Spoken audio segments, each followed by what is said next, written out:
Today I'm going to show you guys how to do something really cool with your fret ends that will eliminate fret sprout.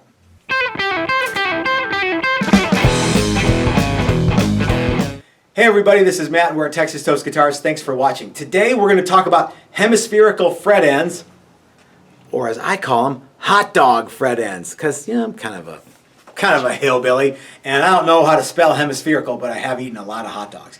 So, and I also am going to show you guys a super cool new tool from my new friend Nigel Forster at NK Forster Guitars, all the way in Australia. And I bought a super cool jig to make the fret ends round. And so we're going to get into it. I'm going to show you exactly how to do it. Although this is the first time I've ever used this tool, so I'm not very practiced at it. And we're just going to kind of plow through this together. I'm going to just kind of show you how it works. And you know, as I go, I'll get better, and maybe you guys will give me some tips too.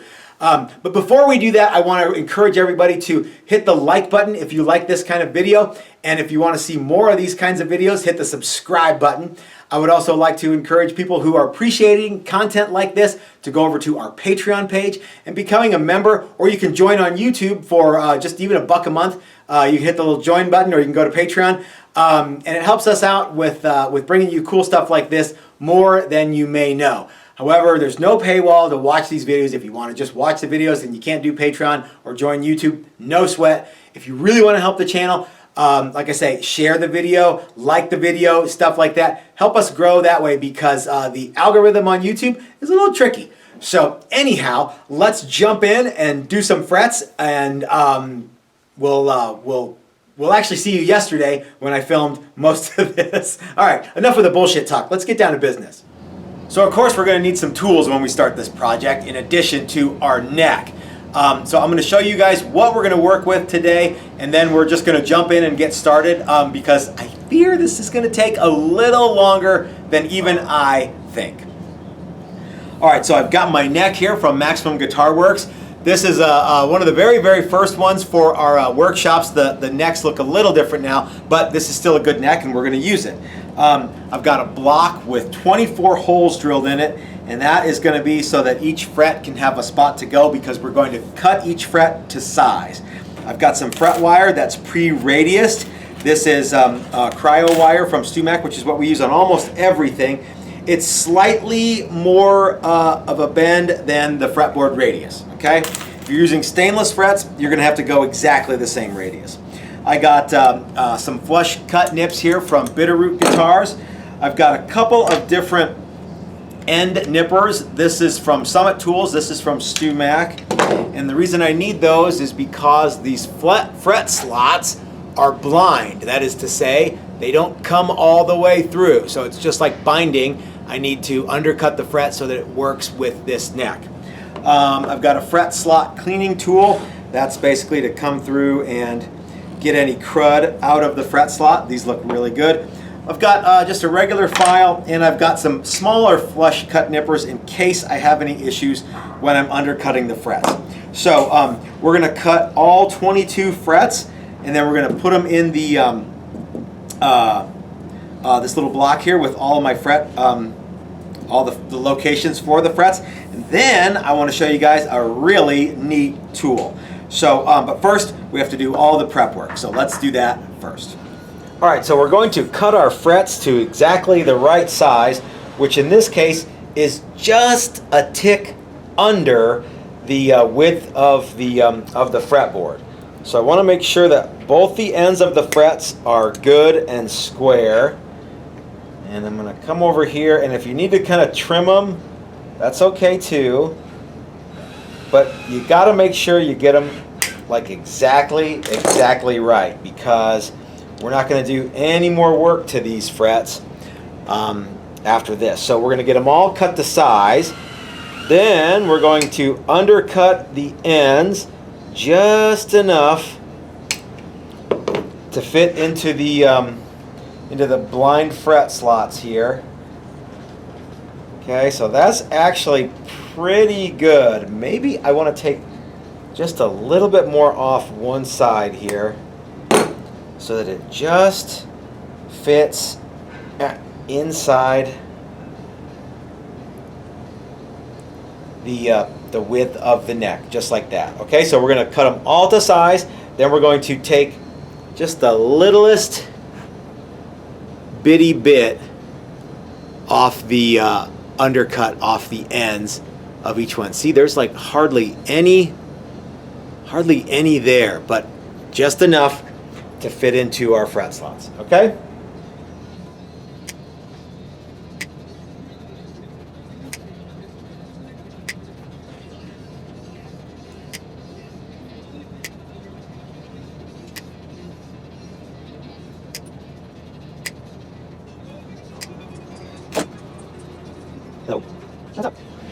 All right, now that I'm almost to the end, I want to share with you guys a little secret that I came up with while I was doing this.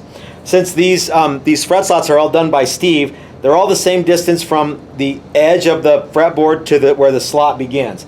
So what I'm going to do is I just started taking the fret and pushing it all the way into the slot as much as I can, and then trimming it off dead flush with the other side. That's going to be like just enough undercut to be exactly perfect. Okay, so I got a couple more to go.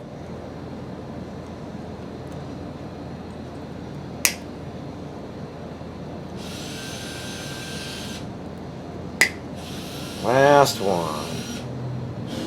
Because you want them to all look the same all the way down. You know what I mean? Like if one's kind of this way and one's this way and one's in the middle, you want them to all be the same all the way down. All right, so now that we've got all of our frets cut to the exact size that we want, we need to undercut each fret. And remember, it's not going to be much. It's really just going to be enough to fit into the slot.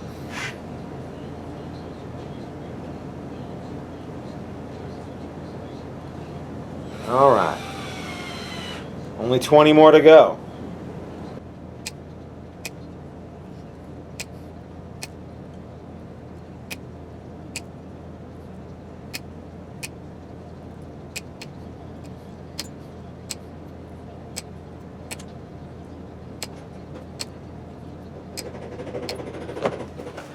Okay, now that we've got all of the frets are cut to the exact perfect length, and we've got a little bitty undercut under all of the frets so that they go over the blind fret slots, or if you're using binding, going over the binding.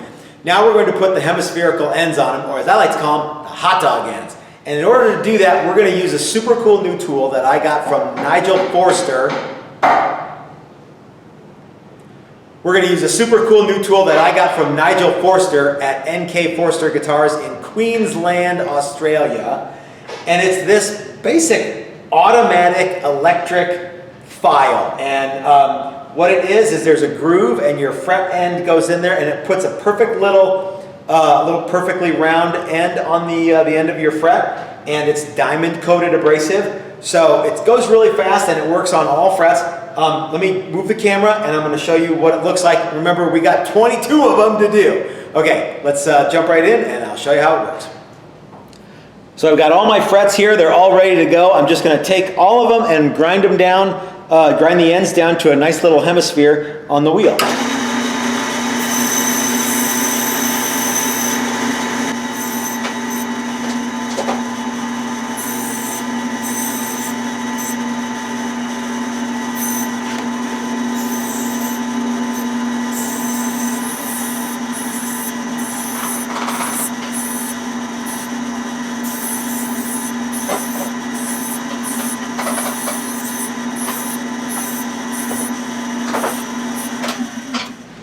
So after a while you start looking at these and they kind of all look the same, but if you take your time you'll get them all to be really, really close. Then we can go over to the buffer and we can buff the ends and they'll look super, super cool. Let's do that now. Alright, so we've got all of our frets are, the fret ends are hemispherically rounded. We've got them, we did them on the, we went over the polishing wheel and buffed them out and they look pretty nice. Now, I got to tell you, remember this is the first time I've ever used this, you kind of get a little bit fret blind looking at them. You're like, yeah, that looks right. So I'm going to advise you to make sure before you just go hammering them in to check them all and make sure that they all fit and they all look right, because if you get them, you know, one is higher than the other and they kind of look staggered, that's not going to do you any good. You want them to be nice and clean, so take your time and get it right, and your patience will be rewarded. So, but as you can see, we're just about ready to press the frets in. I'm going to glue them in, and we're gonna I'm going to show you how we do that. So a lot of people use a lot of different glues for fretting. A lot of people like to use CA glue. I actually like Titebond. And people go, well, why would you use wood glue for this? Well, a couple of reasons. It lubricates the slot, and that's good. And if you've ever tried to remove wood glue from metal, you know that it's not exactly easy. But it is water soluble, so it will clean up. It will clean up nice. So okay, so I got my fret in there, and I got it positioned where I want. I'm just going to tap it in on one side, and then come over to my fret press.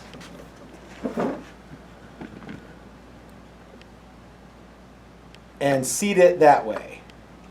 And now because my glue is water soluble, it will clean up with water. Or I can just wipe it off with a rag, or I can do both. Okay, so that looks pretty good. I think if we got a couple of these going, like I said, you really would like to, make sure you get them good before you go pressing them in, because I think I've got one or two that probably aren't.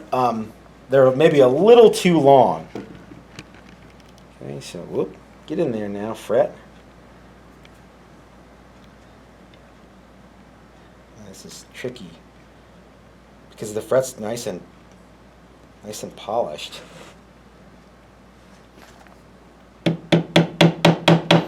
And we'll be able to polish the frets more as we go too.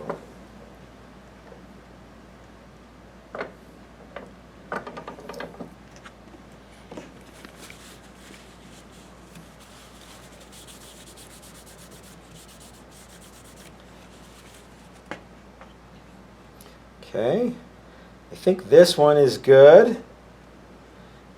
Yep, looks good, it feels good. And guys, yeah, use whatever glue you want. Like I say, I like to use Titebond, but I'm sure there are a lot of people who like other kinds of glue. Super glue, CA glue, they're the same thing. Fish glue, if you want.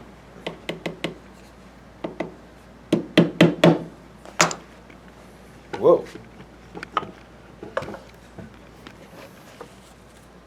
I think this fourth one is a little bit long.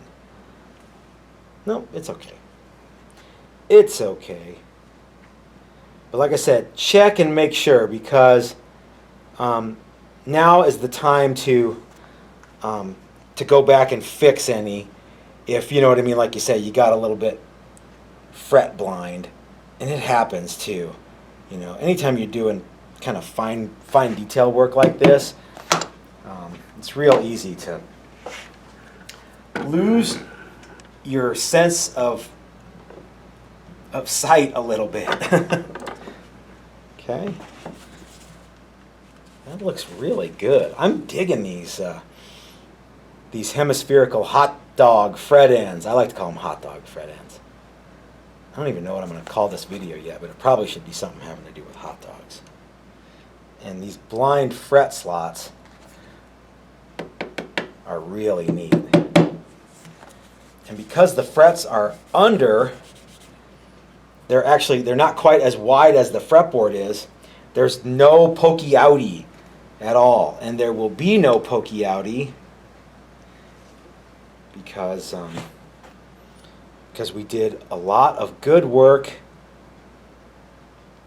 making them fit perfectly. Now, if you guys want to come here and use this tool and do your neck like this, we absolutely encourage that. In fact, one of the reasons that we switched to these maximum guitar necks is because I wanted to offer this hemispherical fret end option to people. Okay.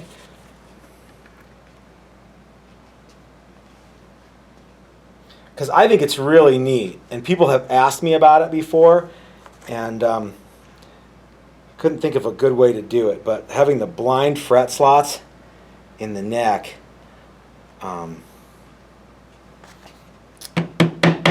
makes it really cool. I suppose you could do it without the blind fret slots or without binding, but it wouldn't be. I don't think it'd be nearly as neat. We'll probably get in here with a razor blade and scrape any of that glue off, you know, before we oil it. I don't want to get a bunch of water on there.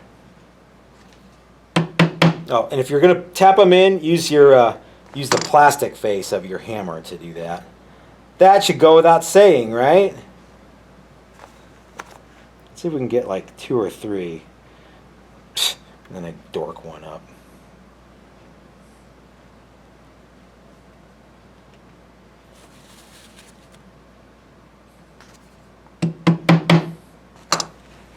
Let's do all the way to the 12th fret, and then let's wrap the video up. You guys can probably imagine what it looks like for 22 frets, right?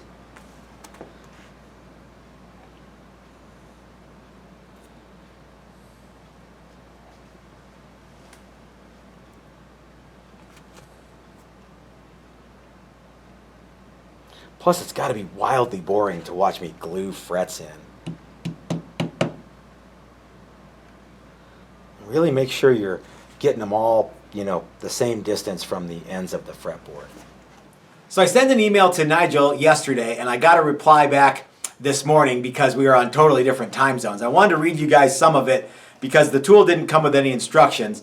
The reason it didn't come with instructions is if you go to his website, there's instructional videos there. So anyway, I'm like, hey man, I got the tool, you know, Happy Meal for me. And I didn't say that because I don't know if he knows what a Happy Meal. I'm sure he does. Anyhow, so he wrote back, good, I'm glad it arrived and sorry it took so long. And actually, it wasn't that big of a deal. It came right away, considering it came from half a world away.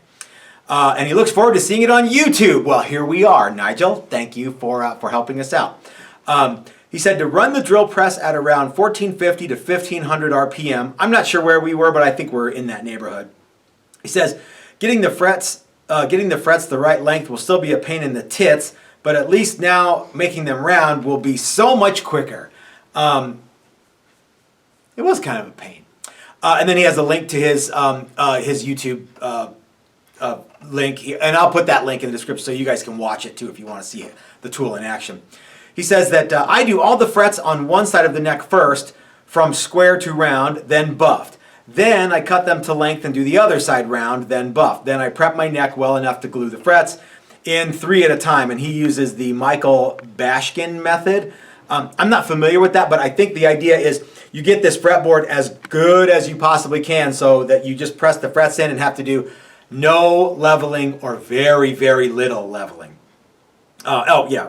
Without me having to level them at the end. A lot of work, but the results are great, and no level and recrown at the end. So I'll leave the Michael. I'll look up and see if that's a thing too, and we'll leave that in the description as well.